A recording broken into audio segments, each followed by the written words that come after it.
کسی گفته که به قرض زندگی نمیشود ریال نمیشود. اوجا مثال مدرای هستند تنها یک نفر کار میکنند. او پول عموما به هیچ چی نمیرسه قریبی.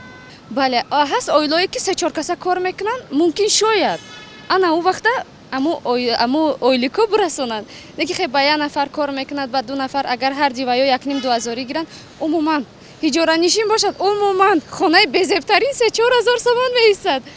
همه میدونن اویلی که ما میانش خودش یا 1,500 یا 2,000 است. اما خیلی بله به قرض نمیشود حاضره ده نمیشود.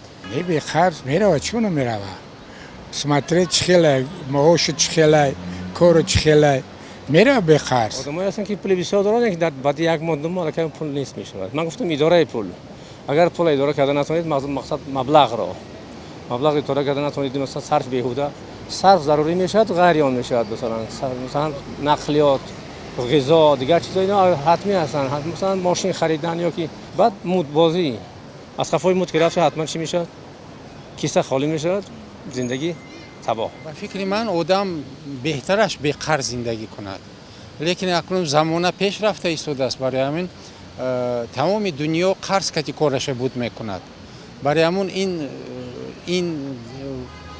این نوآوری ها با جامعه ما هم داخل شده ایستاده است متاسفانه.